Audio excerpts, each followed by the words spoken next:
5 kilo बटाटे घेतले. आता आपण हे चांगले स्वच्छ धुवून याच्यावरची साल काढून आपण याला किसून घेणार आहोत. बटाट्याचे चिप्स बनवून घेणार आहोत. हे बघा, साल चांगली काढली आपण बटाट्याची आणि आता आपण याचे चिप्स बनवून घेऊयात. त्याच्या आधी आपण इथं पाणी गरम करायला ठेवणार आहोत. पाणी गरम करायला ठेवलं आणि हे बघा, सगळे बटाटे आपण किसून घेतलेले आहेत. एकदम छान असे पातळ असे त्याचे चिप्स बनवून घेतलेले आहेत. ते पण आपल्याला चांगले स्वच्छ 2 पाण्याने धुवून घ्यायचे आहेत. आणि आपण एकीकडे पाणी तापायला ठेवलेलं होतं बघा, ते पाणी चांगल्या प्रकारे उकळलेलं आहे. आता आपण त्याच्यामध्ये नाही का चवीनुसार मीठ टाकणार आहोत आणि थोडीशी तुरटी टाकणार आहोत पाण्यामध्ये, उकळलेल्या पाण्यामध्ये. पाणी उकळल्यानंतर आपण त्याच्यामध्ये बटाट्याचे आपण जे चिप्स करून ठेवलेले आहे ते टाकायचे आपल्याला.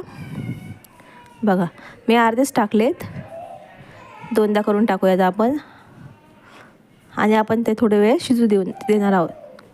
ते चेक बघायचं कसं शिजले की नाही. एक चिप्स काढायचा आणि त्याला आपण दाबून बघणार आहोत. जर तो दबला आणि लगेच तुटला तर समजायचं की आपले चिप्स तयार झालेले आहेत. आणि आपण आता एका गाळणीने ते गाळून घेणार आहोत.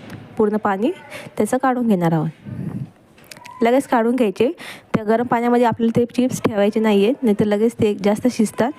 त्यामुळे आपण ते आता लगेच काढून घेणार आहोत. पाणी निथळल्यानंतर आपण एका उन्हात आपण याला वाळवणार आहोत. तर एक सुती कपडा टाकून घ्यायचा आहे. मी साडी टाकलेली आहे बघा. आणि त्याच्यावर पूर्ण चिप्स आपण पांगून घेऊयात. गरम असतानाच आपण ते पांगून घेऊयात, नाही तर ते लगेच एकमेकांना चिपकून जातात. त्याच्यामुळे चांगल्या उन्हामध्ये आपल्याला एक एक करून चिप्स असा पांगून घ्यायचा आहे.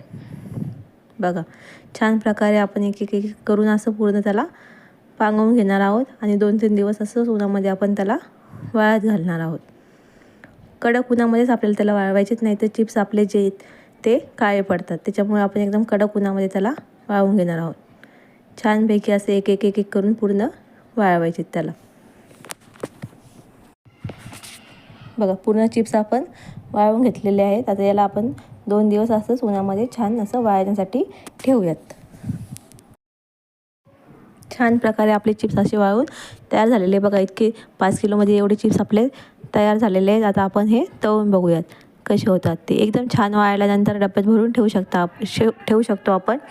आणि वर्षभर आपण याला टिकवून छान ठेवू शकतो. एकदम छान राहतात.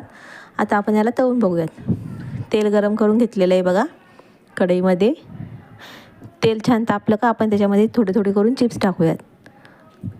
हे बघा, आपले चिप्स एकदम छान असे तयार झालेले, एकदम पांढरे पांढरे शुभ्र झालेले आहेत. तुम्ही पण घरी नक्की ट्राय करून बघा उन्हाळ्यात. आणि सगळ्यांनाच आवडतात, लहानांपासून मोठ्यापर्यंत आपल्या सगळ्यांनाच हे चिप्स आवडतात. त्यामुळे घरच्या घरी तयार करून खा. ही रेसिपी तुम्हाला कशी वाटली मला नक्की सांगा. आणि माझ्या चॅनलला सबस्क्राईब करा. थँक्यू.